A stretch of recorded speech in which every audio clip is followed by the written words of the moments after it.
गेल्या अनेक वर्षांपासून देना बँक धामणगावच्या कस्टमर नंदूशंकर जाधव आहे. दिनांक 5 मार्च या दिवशी मध्यरात्री 12:26 त्यांच्या अकाउंटमधून 94,000 रुपये गायब झालेले आहेत. याची विचारणा केली तर बँकेतील पाटील साहेब हे उडवाउडवीचे उत्तर देत आहेत.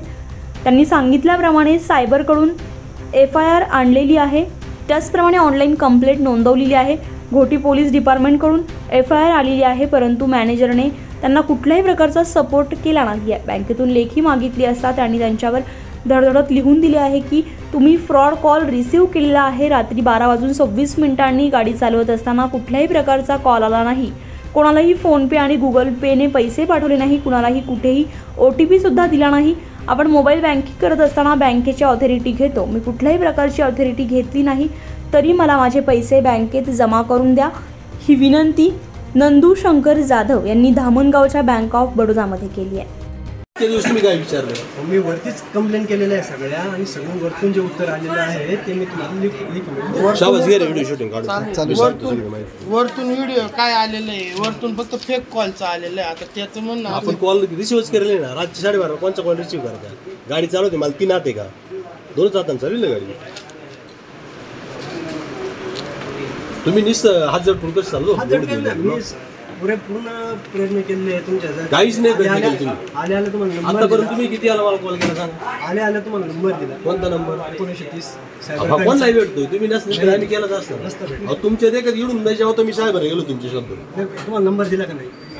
नंबर देऊन तुमचं काम संपलं का? नाही, मग कंप्लेंट लॉन्च केली की नाही आपण जे वरती? मी काय म्हणतो त्याच्या ऍक्शन काय झाली? निश्चित कंप्लेंट झाली. तुम्ही सायबरवाल्यांनी विचारलं का? विचारलं ना मी काय त्यांना. म्हटलं? ते म्हणे गुटील ना, गुटीवाले मी इथे या. तुम्ही म्हणे त्यांचं लिखी आणलं तुम्हाला मी लिखी. म्हणजे आता UPI ध्यान लागली तुमची शांत होली ती. वाल्यांनी मग तुम्ही परत मला तिकडे पाठवते. नाही नाही, UPI वाल्यांनी जो नंबर दिला आपल्याला ते मी तुम्हाला मला आहे ना अशी उलटी वाटली तर उलटे नाही केलं.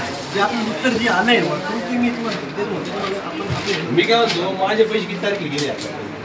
किती तारखेला पैसे गेले? 5 तारखेला शुक्रवार. आज किती तारीख आहे? 2 तारीख. बरोबर. म्हणजे अजून 2 दिवसांना 1 महिना होणार आहे. 94,000 रुपये बँक ऑफ बडोदातून माझे गेले. बरोबर. आता यांनी मला सांगितलं तुम्ही सायबरला कंप्लेंट केला. मी स्वतः जाऊन आडगावला आहे माझी सायबरची कंप्लेंट. सायबरवाल्यांनी सांगितलं की स्टेट ऑफ बँकेमध्ये कुठले तरी पंढरपूरला 90,000 रुपये गेले आणि 4,000 रुपये गुजरातला गेले. बरोबर.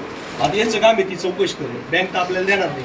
इथं ते म्हणतात तुम्ही गुटीची FIR आणा. बाई गुटीची FIR, गुटीची FIR दिली. आता त्याच्यानंतर हे तोंडाने बोलले का 15 दिवस मला मुदत पाहिजे. 15 दिवसांना मुदत दिली. मी आता मग माझा काही संबंध एक कागद दिलाय त्याचे असं दिले याचे फ्रॉड कॉल रिसिव्ह. म्हणजे यांनी यांची जबाबदारी टाकून दिली. रात्री शुक्रवारी रात्री 5 तारखेला 12:30 वाजता मला कॉल येईल का, किंवा आला तर मी गाडी चालवतो उचलेल का? म्हणजे बँकेतून जे पैसे जाताना हेच लोक त्याच्यामध्ये सगळं करतात. मी तर म्हणतो या बँकेचं नाव बँक ऑफ बडोदा नसून बँक ऑफ दरोडा ठेवा आणि टाकेत परिसरात जेवढं लोकांचं अकाउंट असेल त्यांनी सावध व्हा. या बँकेतून आपले खाते बंद करा आणि सेफ राहा. मी असंच आवाहन करत सगळ्यांना. आणि ह्या गेलेल्या पैशाची सर्वस्वी जबाबदारी ही फक्त या साहेबांची आणि बँकेची. त्यांनी माहिती भरून द्या. नमस्कार, मी नंदूशंकर जाधव, सर्व तीर्थ टाकेत बुद्रुक. गेल्या अनेक वर्षांपासून माझे बँक ऑफ बडोदा धामणगाव या शाखेमध्ये अकाउंट आहे. परंतु 1 महिन्यापूर्वी एक असा अनुभव आला तर मी रात्री गाडी चालवत असताना माझ्या मोबाईलमधून 94,000 रुपये कट झाले. तात्पर्य असं आहे की मोबाईल माझ्याजवळ पण नव्हता. मी ड्रायव्हिंग करत असताना अचानक मेसेज आला. नंतर मला कळले की 94,000 रुपये त्यातून गायब झाले. परंतु मी कोणाला OTP दिलेला नाही, मी फोनपे केलेलं नाही, कुणाला गुगल पे केले नाही किंवा ऑनलाईन एखादी लिंक ओपन केली नाही, तरीसुद्धा माझे इतके पैसे गायब झाले. म्हणून मी बँकेत गेलो तर बँकेवाल्यांनी सांगितलं की तुम्ही सायबर क्राईमला रिपोर्ट करा. मी सायबर क्राईमला गेलो, त्यांची FIR आणली, बँकेत दिली. बँकवाले नंतर बोलले की तुम्ही गोटीच्या पोलीस स्टेशनला जाऊन FIR करा. मी ते पण केलं आणि बँकेमध्ये जमा केलं. परंतु तिथे असणारे पाटील साहेब हे माझ्या कुठल्याही प्रश्नाचं समाधानकारक उत्तर देऊ शकले नाही. आणि दुसरी गोष्ट, त्यांचं असं म्हणणं आहे की गेलेल्या पैशाशी आमचा काही संबंध नाही. मी असं सांगू इच्छितो, जर आपण कुठं OTP दिला नाही, फोनपे गुगल पे वगैरे केले नाही, रात्री 12:26 1 महिन्यापूर्वी पैसे गेले, तरीसुद्धा जर बँक दखल घेत नसेल तर मी सर्वांना आवाहन करेन अशा फ्रॉड बँकेमधून आपण सगळ्यांनी खाते बंद करा, आपापले पैसे काढून घ्या. गरीब जनतेची आपण धामणगावमधली सगळ्यात मोठी बँक आहे. आमचा आदिवासी समाज आहे, गरीब समाज आहे, काही लोकांकडे मोबाईल नाही. आज माझे पैसे गेले, उद्या तुमचे सर्वांचे जाऊ शकतात. मी परत एकदा कळकळीची विनंती करतो की या बँकेतून सगळ्यांनी खाते बंद करा आणि आपापल्या खात्याची चौकशी करा आणि माझे गेलेल्या पैशाची सर्वस्वी जबाबदारी फक्त बँकेची आहे.